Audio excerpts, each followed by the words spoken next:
Los últimos en llegar son los turcos, que ojo, no vienen de Turquía, sino de muy lejos en Asia, junto con Gengis Khan. Lo conquistan todo y fundan el Imperio Otomano. El Imperio Otomano se queda ahí hasta la Primera Guerra Mundial. 600 años. Cuando acaba la Primera Guerra Mundial, aparecen pequeños países donde antes estaba el Imperio Otomano. Y por primera vez vemos a Siria en un mapa. Hasta ahora lo habíamos dibujado para no perdernos. ¿Y quién se inventa estos países? Bueno, lo que te voy a contar es algo secreto. O lo era en 1916. Este súper secreto se llama Acuerdo de Sykes-Picot. Los franceses y los ingleses no podían derrotar solos al Imperio Otomano. Solo podían si les apoyaba la gente que vivía dentro. En su mayoría árabes. ¿Cómo se los ganaron? Pues les prometieron la Gran Arabia, un país solo para ellos. El único problema es que era un timo. Antes de seguir, recuerda una cosa. Los árabes son un pueblo, pero no una religión. O sea, un árabe puede ser musulmán, puede ser cristiano, y antes del Islam parece que hubo tribus árabes con tradiciones judías. Bueno, pues a los árabes no les dieron ese único país que les habían prometido. En su lugar, franceses y británicos crearon muchos países pequeños. Estos países, obviamente, no eran países de verdad, sino zonas bajo su control, con gobernantes puestos por ellos. Durante este tiempo hacen lo que quieren con la zona. Recuerda que hay petróleo. Siria, aunque no tiene grandes reservas, tiene fácil salida al mar. Y Francia, que es la que se ha quedado con Siria, se lo da a compañías extranjeras. Después de la Segunda Guerra Mundial, los europeos se van. En el caso de Siria, son echados a patadas. Pero antes de irse, crean otro estado, Israel. No es el momento de hablar de ello, pero es un estado muy polémico que sus vecinos no reconocen. La prueba es que nada más irse los británicos, todos estos estados lo atacan. La zona, a partir de ahora, va a ser una bomba de relojería. Y mientras, ¿qué pasa en Siria? Bueno, pues no es muy estable. Tiene golpes de estado constantes. En esa época, aparece en Siria una ideología que se hace con el control y se expande por el mundo árabe, el Ba'ath. Esta ideología mezcla el antiguo sueño de una sola nación árabe con ideas socialistas. Y algo muy importante, es laica, o sea que no es religiosa. Siria se llega a unir con Egipto, un país con el que no tiene frontera. Pero no es algo raro, muchos de estos países intentan hacerlo también. Como recordarás, a esta gente se le había prometido un solo país y las ganas las seguían teniendo. Pero la unión falla. En este tiempo, Egipto les convence para nacionalizar el petróleo. En Siria, Al-Assad, el padre del Assad de ahora, se convierte en jefe del estado Ba'ath. En Irak, también Ba'ath, comienza a ganar fuerza Saddam Hussein. Las diferencias entre ambos países dividen a los partidos Ba'ath de otros países en pro-Siria o pro-Irak. Ahora ocurre la Guerra Fría.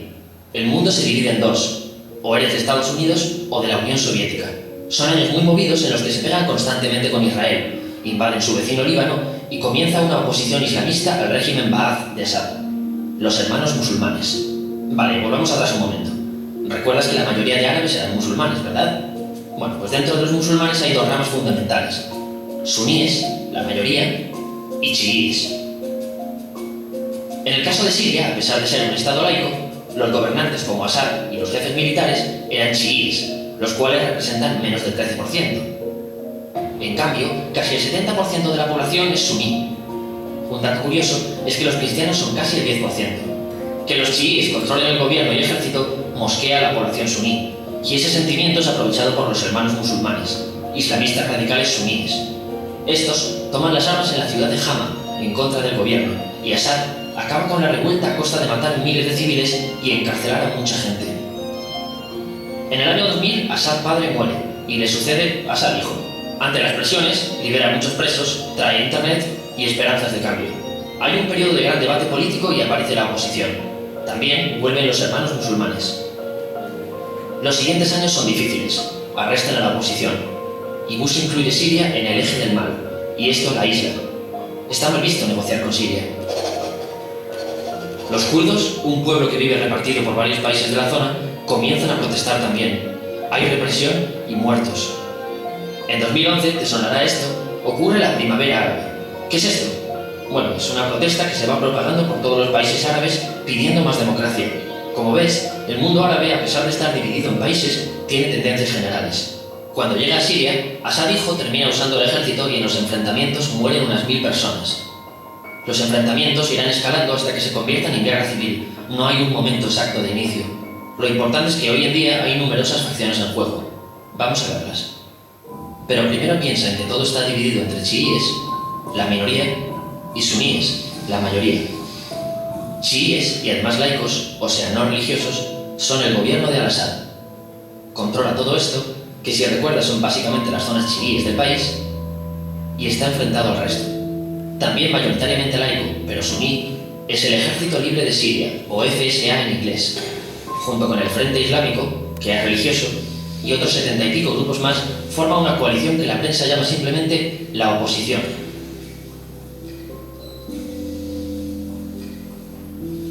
También suníes e islamistas, pero radicales, son Al-Nusra, llamados Al-Qaeda en Siria porque son básicamente eso, Al-Qaeda en Siria.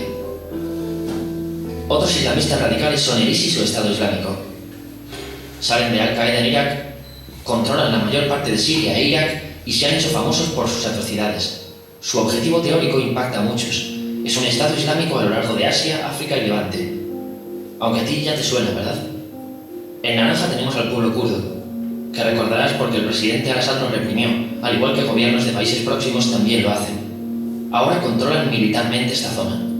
Antes de terminar, repasemos los apoyos internacionales a fecha de octubre de 2015. Las fuerzas de Al-Assad son apoyadas por Rusia, que ya tenía base militar en el país antes del conflicto, Irán y China. Todos son países de lo que Europa llama Oriente. En contra de Assad, apoyando a la llamada oposición, luchan Estados Unidos, Turquía, Francia, Gran Bretaña y Arabia Saudí. Podemos terminar con algunas conclusiones. Te advierto que esto ya es pura opinión. Si recapitulamos, vemos que la región es estratégica. Por su situación privilegiada, todos la quieren. Siria siempre ha estado bajo el paraguas de grandes imperios. Piensa que hace 100 años la actual Francia era Francia, Gran Bretaña era Gran Bretaña. Pero es que hace 200 también, y hace 300 también, y hace 400 también. En cambio, Siria solo es Siria desde hace menos de 100 años, y solo se gobierna a sí misma desde hace poco más de 50. Además, jamás decidieron sus fronteras, se las impusieron. Europa dividió Oriente Medio a su antojo para controlarlo, diseñando países sin tener en cuenta su población. Muchos historiadores dicen que todo pueblo tiene la necesidad de manejar su propio destino, pero estos ingredientes que hemos visto juegan en contra de proyectos como la Siria Ba'ath, que encima usa la represión para mantenerse. En última instancia, lo que producen es una guerra civil. En este contexto no es extraño que aparezcan actores que se alimenten de la desesperación, el sentimiento suní de opresión y la visión de Occidente como invasor. ISIS usa la identidad árabe y la mitología de antiguos imperios. Cuando quieres entender el presente, pregúntate, ¿y el pasado?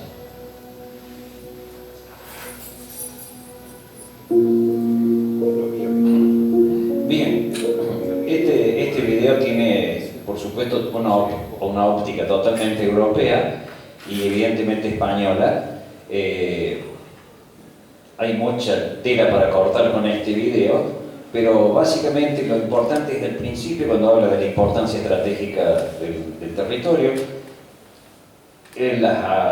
las acciones de los distintos imperios que han dominado la zona, y entonces así podemos empezar a analizar estos temas.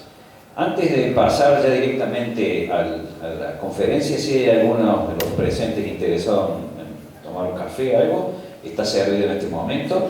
Les rogaría que seamos lo más rápido posible, porque si no se nos acortan los plazos y son dos los expositores hoy, así que tenemos que ser muy precisos y muy concisos. Bien, gracias. Nos tomamos 5 minutos y cargamos.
estoy organizando el Congreso de Geopolítica de la CNP.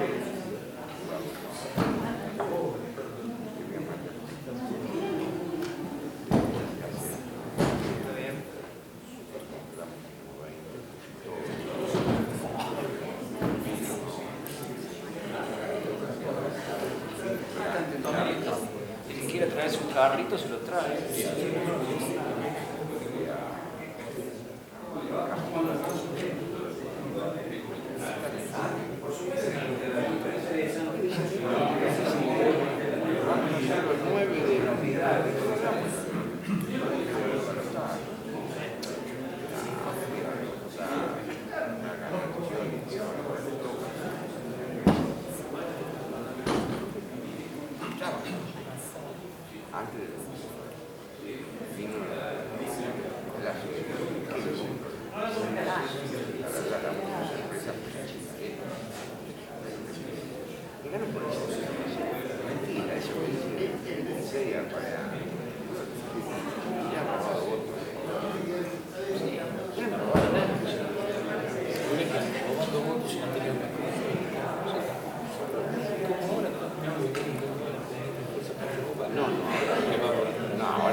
Salud, ¿se acuerdan? La última vez. Negro Gómez, ¿se acuerdan? Juntos cenando. Joaquín.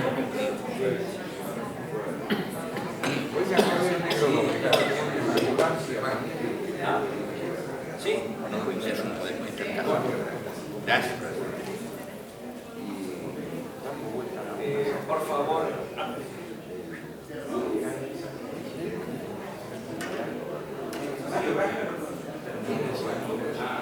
Como los chicos.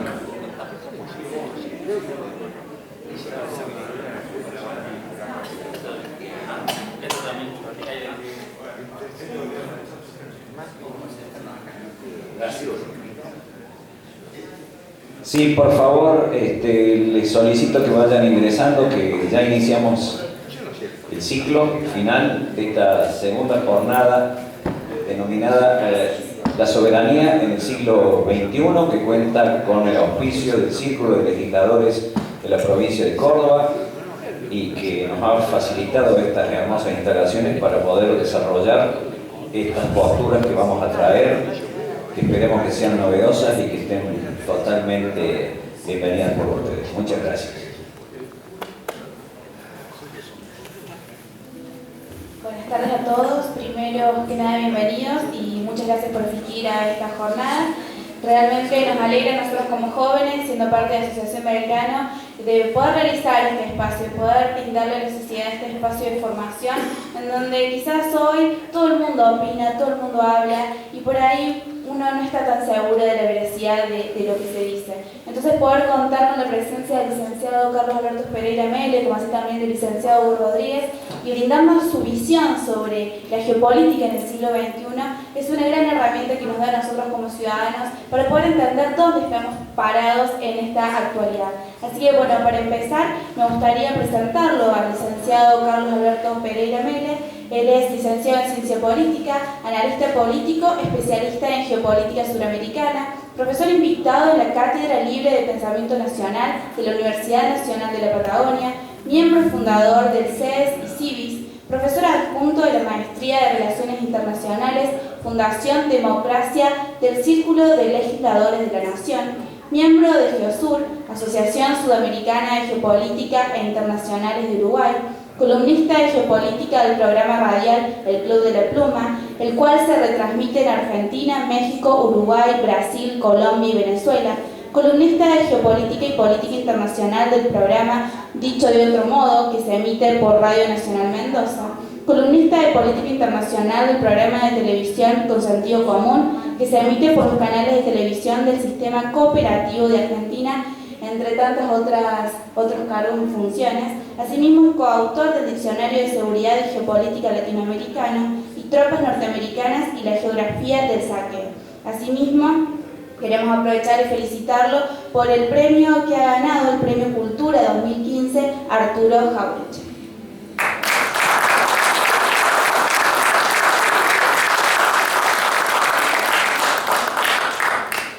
Bueno, muy bien. Buenas tardes. Esperemos que la tecnología no le esté interrumpiendo. Bueno. Bien. La tecnología no es mi fuerte, disculpen, ¿no?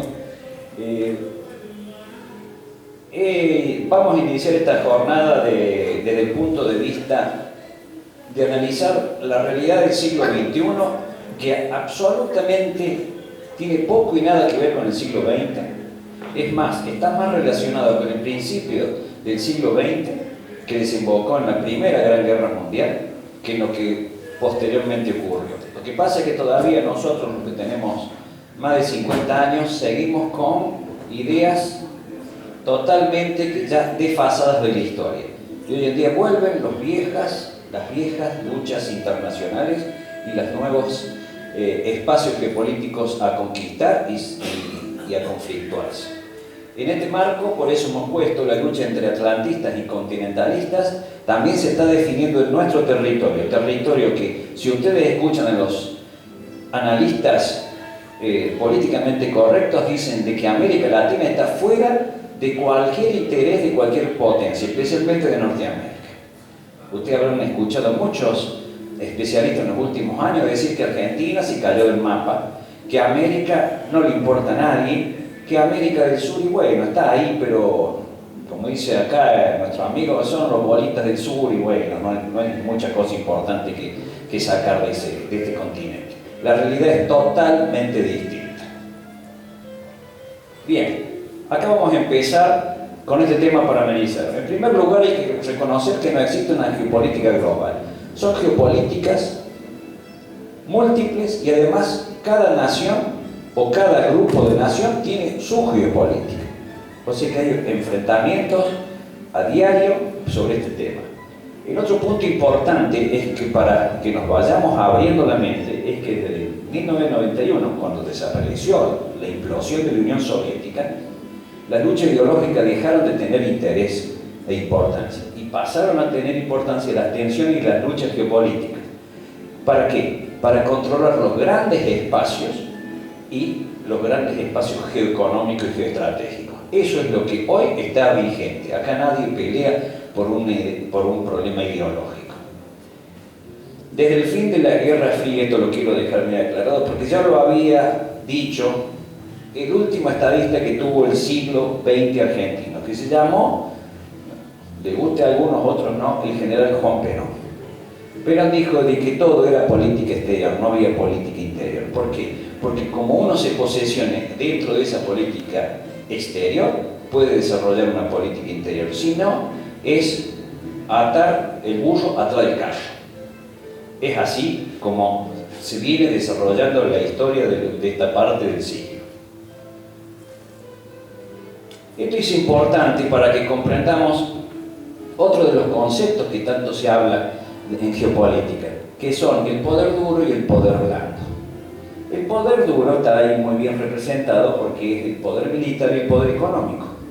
Las grandes potencias siempre han aplicado o la mano militar cuando ya no convencían económicamente, y si no ponen, como bien decimos ahí, el incentivo, la zanahoria delante de los distintos países. Pero el poder blando es otro. El poder blando es esa dominación cultural a la que hemos sido afectados, que hoy en día sigue estando muy presente, especialmente en las universidades. donde salen los cuadros dirigenciales. Todavía uno puede por ahí, y lo escucha en los profesionales egresados, de que lo tenemos en Estados Unidos. Cuando Estados Unidos ha entrado en la etapa histórica de la declinación imperial. Y eso es irreversible, por muchos factores. En este aspecto, cuando se habla de es una forma indirecta de poder, imagínense que todavía China no tiene Hollywood, pero el día que China tenga el Hollywood, se acabó la dominación cultural que tiene Estados Unidos sobre nosotros. Como bien decimos, ustedes verán que cualquier chico de la Argentina sabe cómo es la bandera de Estados Unidos con sus barras y sus estrellas, porque no hay película en que no aparezca. Sin embargo, uno le pregunta por la bandera de Paraguay y absolutamente la desconoce. ¿Y por qué? Porque nosotros no tenemos un sistema cultural cinematográfico que nos permita desarrollar estas potencialidades que realmente tenemos y que las desconocemos además. Pero acá viene un tema muy importante que es para que abramos más la mente. Son los cambios de la aceleración de los tiempos, que es muy importante. Imagínense que nosotros, que hemos vivido esos años del 70 al 2010, la población mundial se ha duplicado. Y para nosotros nada. Pasamos de 3.500 millones a 7.000 millones de habitantes. Y nosotros nada. Quizás por ahí entendamos un poco. Córdoba, en los años 70, donde hoy la circunvalación era campo. Hoy en día uno pasa la circunvalación y hace 5, 6 kilómetros, 10 kilómetros y hay barrio y barrio. Pero es una concepción o conocimiento muy escaso. La realidad es que esos 7.000 millones no están todos concentrados bien tampoco. Y entonces hay países que tienen casi un tercio de la población del mundo. Cuando uno suma la población de la India con la población china, es un tercio de la población del mundo. Atenti con ese dato, ¿no? Y para nosotros no, y nosotros seguimos siendo un continente despoblado, mal poblado, poblado en la costa, despoblado en el interior, con apenas 350 millones de habitantes.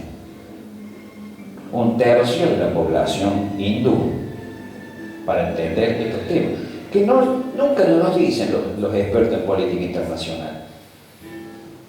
Y en lo geopolítico, ¿esto cómo se ha venido desarrollando? Observen ahí, miren la velocidad de los tiempos. En 1814, el famoso Tratado de Viena, que duró 100 años, fue después de la derrota de Napoleón, cuando las potencias europeas, la Santa Alianza, se organizaron y se repartieron los despojos del imperio napoleónico, y hubo una supuesta paz armada que va a durar hasta 1914, 1918, que en esa hermosa hecatombe europea que involucró a todo el mundo, terminó con 4 imperios: el imperio alemán, el imperio austrohúngaro, el imperio turco y el imperio ruso.